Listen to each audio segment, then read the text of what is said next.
Democratic nominee for New York City mayor. Day one of Zoran Mandani. Zoran Mandani. Zoran Mandani. The entire establishment has been on the attack against a new and serious threat to the United States, to New York specifically. This kind of unity on a domestic issue must mean this threat is real, and it is. It's very real. The threat is that which Zohran Mandani poses to the US. Or does he? Today we're going to examine why the ruling class, mainstream media, and billionaire-funded establishment political organs have locked their crosshairs on Zohran, what shots they're taking, and why they all missed the mark.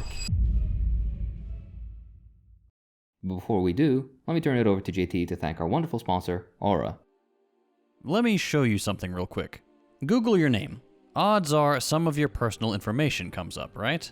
If I search my name, it's just my public social media accounts. Want to know why? Because I use Aura, the sponsor of today's video.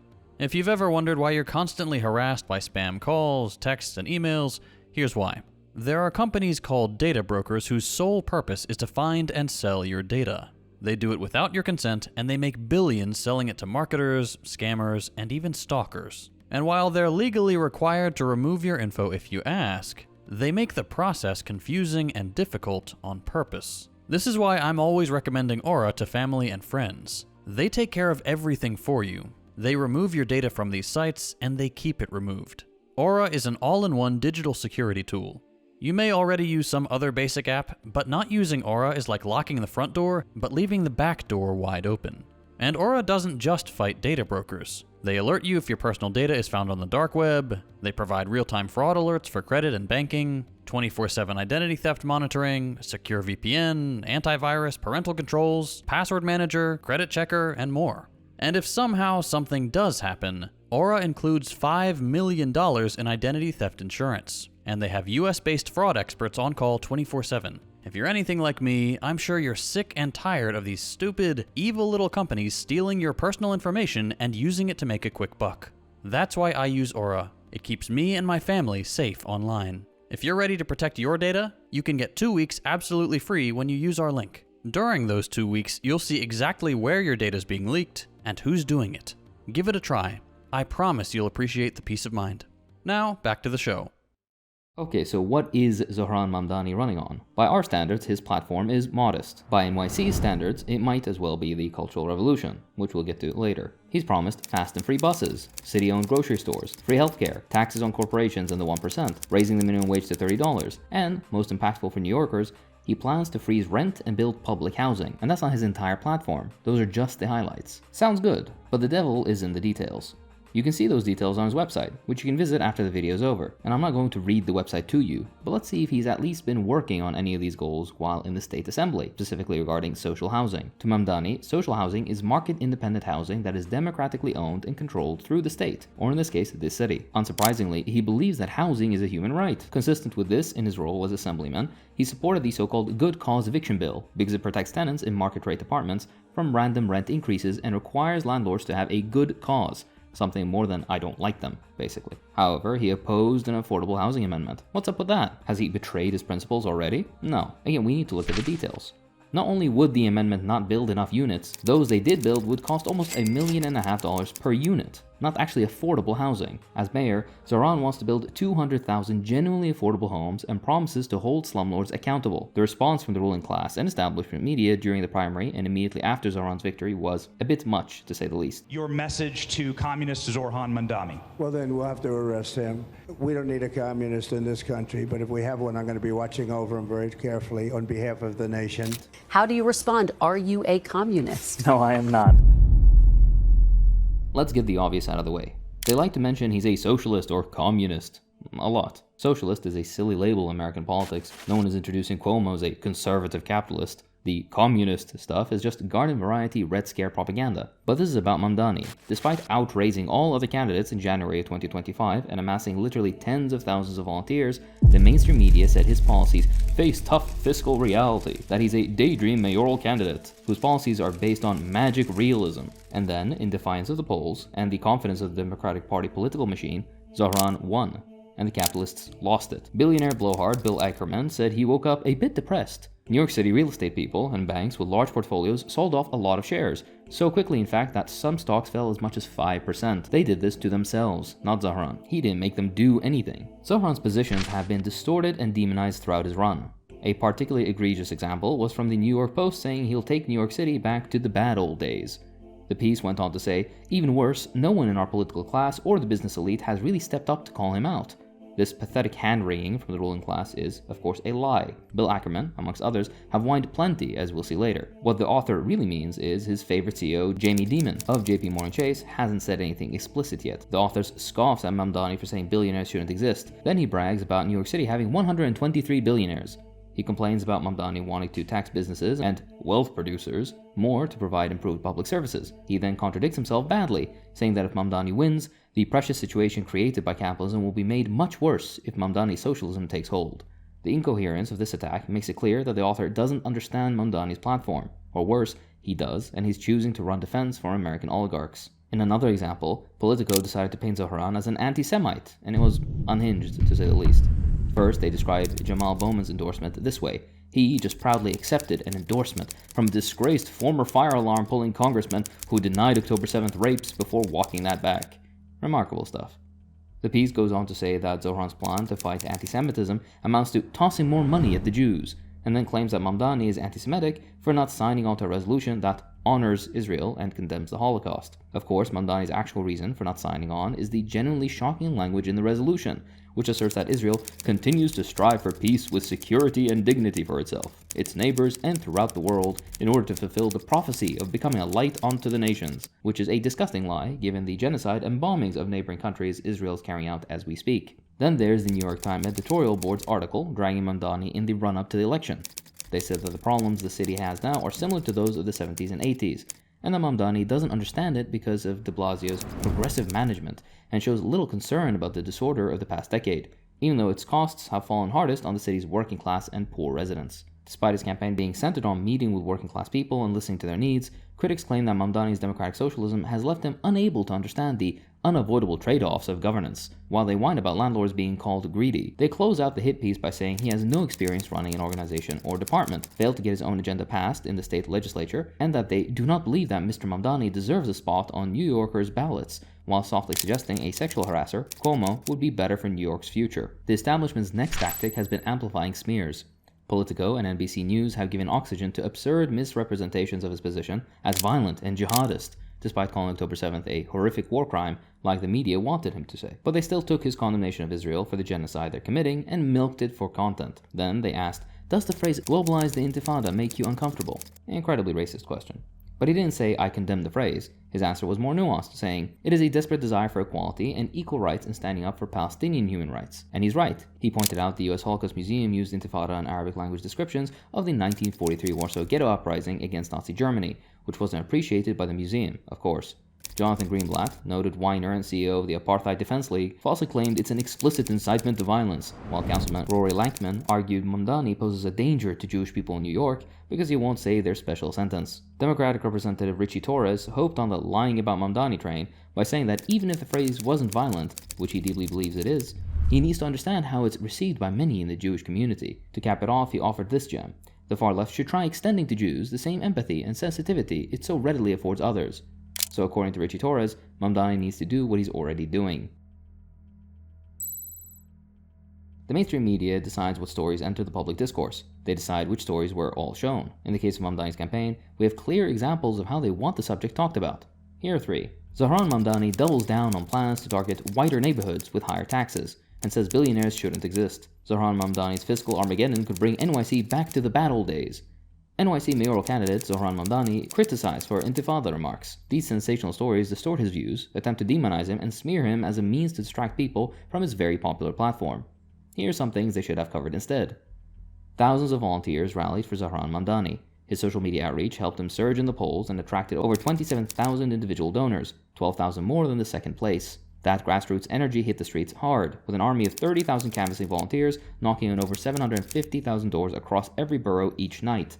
Mamdani claimed it was the largest volunteer operation in New York City history.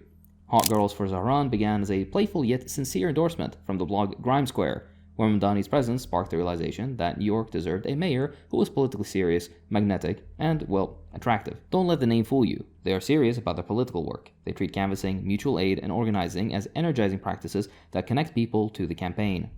They blend charm and commitment, which helps build the broader coalition needed to win the general election in a city run by people extremely hostile to anything that even smells like socialism. Small business owners are also supporting Zohran, such as longtime resident Deb Shields. She has been voicing frustration with city regulations not aimed at protecting citizens, citing a $6,250 fine and a $2,800 removal fee for a vinyl banner, and said it's emblematic of the henpecking that can drive some small businesses to leave or shut down entirely. Shields emphasized the mental strain these arbitrary penalties cause and wants to see increased investment in mental health services to address it. While this is a small sample size, among 14 local residents interviewed, 10 supported Zohran, citing his commitment to affordability and improving quality of life. Only one backed Andrew Cuomo. Zohran had the support of the people, with a huge number of small donations. Andrew Cuomo's support, on the other hand, came almost entirely from New York's business elite. Shortly after announcing his run for governor, he received over 2,800 donations in 13 days, raising over $1.5 million. However, New York City has a program that match qualifying donations up to a limit up to 8 times. $330,000 of that $1.5 million qualified for the match, which means that the match could have been as high as $2.6 million, thereby handing him up to $4.1 million. If that wasn't enough, no fewer than 16 billionaires donated to his campaign, which should show you just how captured he is by their interests. It's this kind of support from the wealthiest people that allowed him to raise $3.9 million in just 80 days. Remember those attack ads we mentioned earlier? They were paid for by a super PAC called Fix the City, whose donors, major real estate developers in particular, depend on the city for zoning changes and project approvals that can make or break investments. But the one thing that binds the New York City elite together against Mamdani is fear, as exemplified by Catherine Wild, CEO of Partnership for New York City, who described her main feeling as terror and said that businesses might leave the city if he's elected. Remember, this was just a primary election, and they are this scared. Here are just some of the people that helped Cuomo's campaign with $13.4 million. Mike Bloomberg, $8.3 million. DoorDash, $1 million. Daniel Loeb, $250,000. Bill Ackerman, $250,000. William Lauder, $250,000. Stephen Roth, $150,000. Billy Joel, $50,000. Michael Kors, $50,000. Bill Ackerman is on that list, and besides donating $250,000 to Cuomo, he pledged to fund a centrist candidate in the New York City mayoral race to counter the candidacy of the Democratic Socialist, notably not naming Cuomo or Adams as possibilities. Claiming to be gravely concerned about the city after Mamdani's overwhelming win, he promised to support a suitable centrist candidate capable of challenging Mamdani. So of course he used his vast wealth to gain access to the most cutting-edge talent search technology in America, Twitter. His tweet framed the race as a once-in-a-lifetime opportunity to save the city from Mamdani's mild social democratic policies and urged people to dare to be great, meaning great for him and his rich friends. However, Ackerman later revealed that he had identified a superb candidate, meeting his criteria, but didn't publicly name or endorse them because he believes his support for Trump would taint the candidate amongst New York City Democratic voters. Democrats are panicking about Mamdani's win, which is odd. What happened to vote blue no matter who? Party leaders framed his Democratic Socialist platform as a liability in spite of Mamdani's landslide victory, where he earned 116,000 more votes than Cuomo after only 2 rounds of ranked choice voting. Yet many of them have denounced Mamdani or stayed silent. Top congressional Democrats from New York, Schumer and Jeffries, both acknowledged his win but declined to endorse him, with New York Democrats Pat Ryan and Josh Riley dutifully following their lead. Representative Laura Gillen went further, saying he's the absolute wrong choice for New York. This is interesting because in 2021, everyone was singing a different tune and quickly lining up behind Adams to support him following a win over Catherine A. Garcia by a mere 7,000 votes after 8 rounds of ranked voting. In fact, Adams urged people to unite behind him, saying, "So here we are, Democrats. We are here. No matter what we believe, there's one thing we all embrace. The next mayor needs to be a Democrat." So is Adams calling for people to rally around Mamdani? Not at all. He's running as an independent, and at the time of writing, Cuomo is looking into also running as an independent, and major donors are already debating whether to support Cuomo or Adams. The Democrats are racing further right as the Republicans beat them to the bottom of the hole. This is exemplified by liberal darling Republican Eric Swalwell's response on CNN when asked about Mamdani. People want to be able to afford to dream, so if you're going to work hard and bet on yourself, your government, your country should bet on you.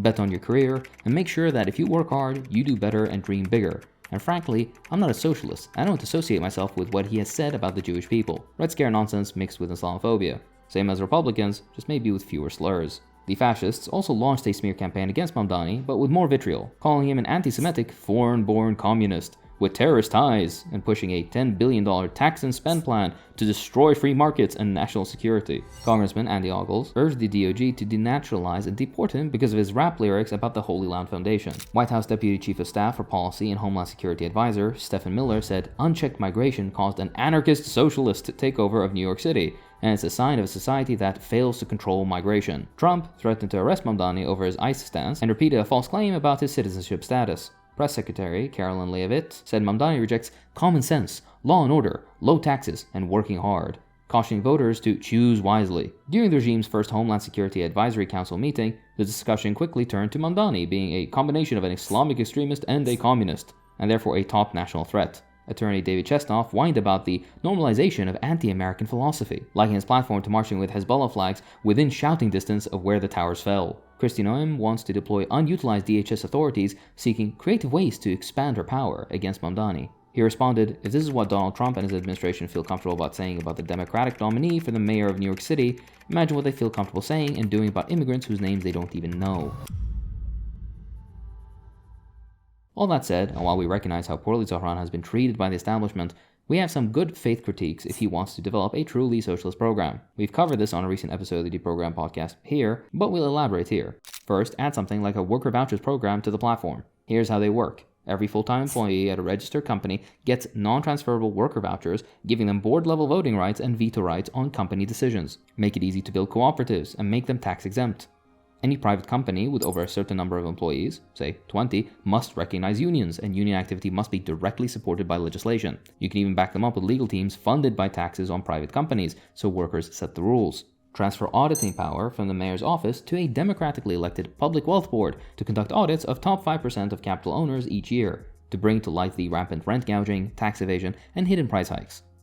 Penalties should range from fines, worker trustee dual ownership, up to full expropriation. Hoarded assets or illegal price hikes, set according to a certain legal threshold and framework, from housing to grocers, would be immediately expropriated and turned into social housing or worker-owned enterprises. Stores selling essential goods should post real-time cost breakdowns. Any unjustified spike would give the city authority to seize the store and ban them from opening or owning a business in the city. Zohran's $60 million public grocery store is a good idea, but it would be better if he started with a small citywide network of public markets with central distribution using central planning software similar to that of Walmart or Amazon to manage stock. Finally, the campaign's most dedicated volunteers need to form an organization focused on long-term political and skill-based education. That means regular study, skill building, and coordinated work that prepares people to lead, defend, and expand their gains. All of this is possible, but it's not nearly enough. Socialism isn't when the government does stuff, after all, and socialism cannot be built in a single city alone. This would be just the necessary start of what is possible for the future. Zohran's primary win was unexpected, but not surprising, fundamentally. He ran on bringing down the cost of living, which is one of the biggest economic problems facing the working class, especially in New York City. And while that's a good platform, one socialist can broadly support, it is not a socialist platform, democratic or otherwise. That means the American working class, and those that lead them, are faced with a predicament faced by those led by Lenin and Lenin himself, albeit at an earlier stage of mobilization, and that is, what is to be done? The answer can only be delivered through thorough study of the situation. Regardless, organizing is the first step, so get organized.